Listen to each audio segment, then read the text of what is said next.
Alright guys, welcome back. Ready?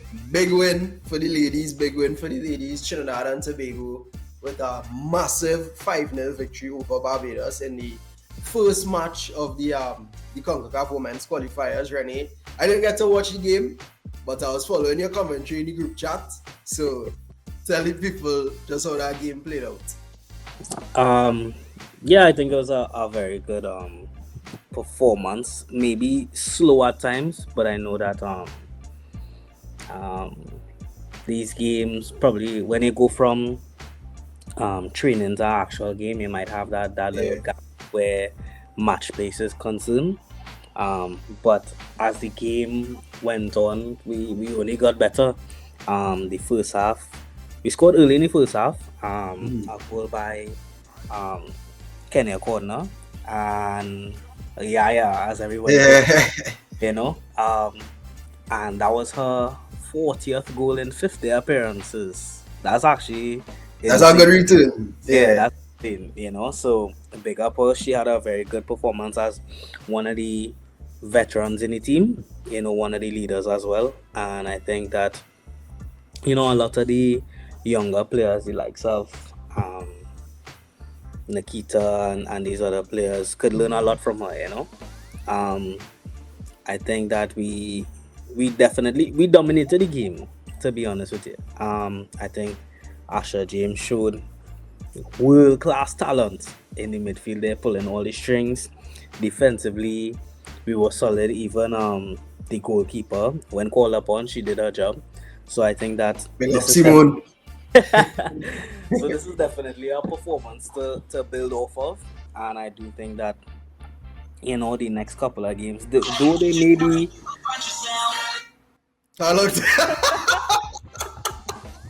Yeah, go ahead. Yeah, the next couple of games, though they may be a little bit more difficult, because I believe we have to play Honduras away, and we have to play El Salvador here, if I'm not mistaken.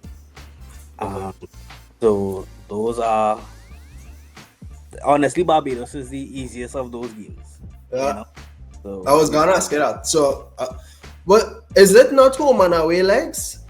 I'm not too sure, Because it might when be. I read it, It might be. I think it might be.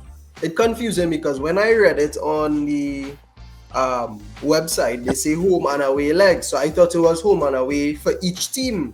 But I don't know if they just meant you have some home games and some away games, because this international round here, we only had one game. Normally you will have two. So you will have, So I don't know. I really don't know. We have to clarify it. Yeah, we'll clarify that see what they're saying. But back to the performances. Well, he had a big up Katie Johnson. Well, I know you was waiting to. What a performance she had. An assist and a worthy of a goal.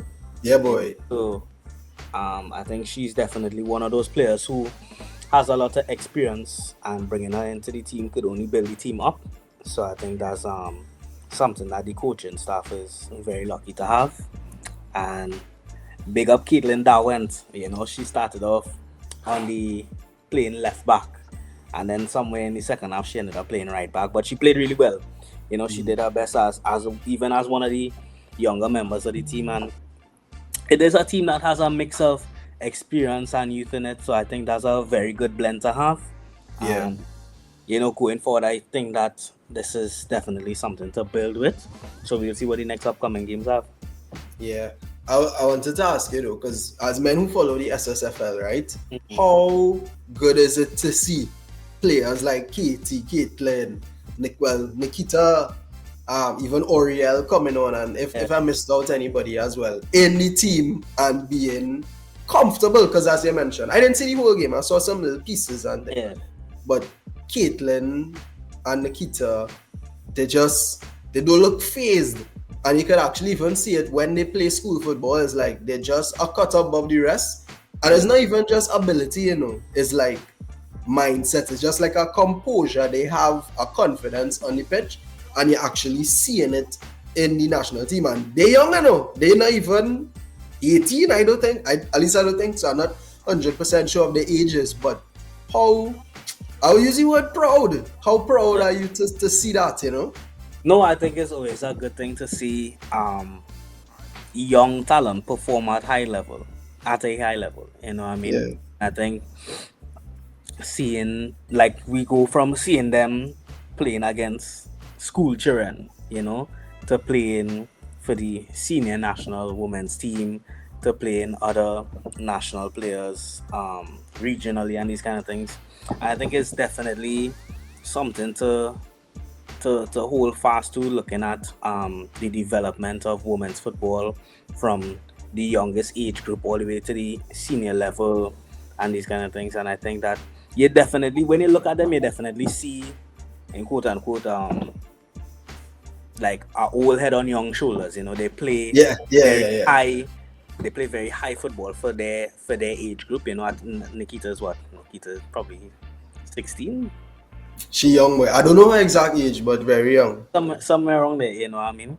And when you look at these players and the experience that they getting around playing, experienced players like Yaya, you know, the Victoria Swift, these are the kind of players that could definitely influence their game, you know.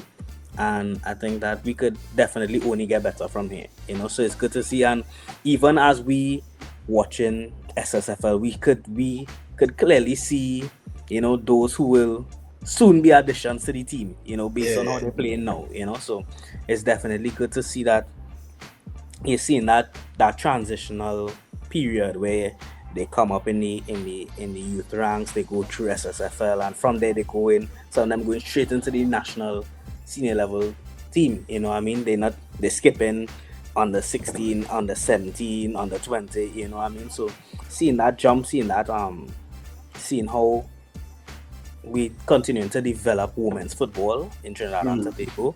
And I think that I would be honest and say that we are still behind, but it's definitely good that we seeing that we could get where we could be and trying to make the steps to get there.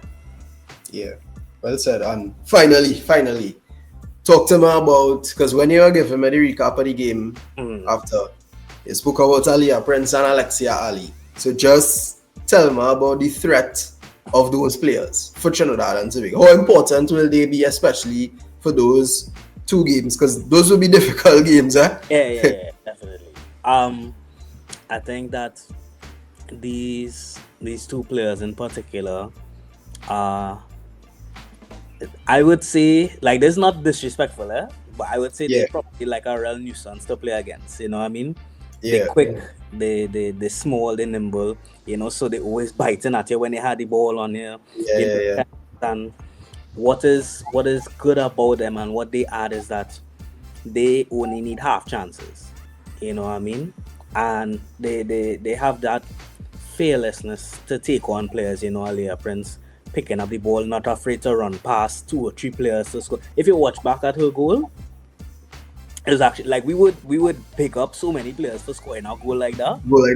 You know what I mean? So I think that having them in the team, that tenacity will definitely be important for these upcoming games. You know, I think Alexia Ali didn't score yesterday. She had her chances, you know, so I do think I think that once she's getting the chances. So I think once she starts to put them away, definitely will continue to build her confidence and these kind of things. I think she did. I think she scored an offside goal, if I'm not mistaken. Because as I say, I was glad. That was the first she scored before Yaya scored, and it was an offside goal. Offside goal. Yeah. Right here. So she was unlucky there. But nevertheless, great start. I mean, the thing is like, even though we be the easiest team, you demolish them now. So it's like, you know, like a 1-0 to say, hey boy, you know. So always good. Well, we'll see how it continues. Big up the ladies, and we'll continue to follow the journey. Don't forget to like, comment, share, and subscribe. And we'll see you in the next one.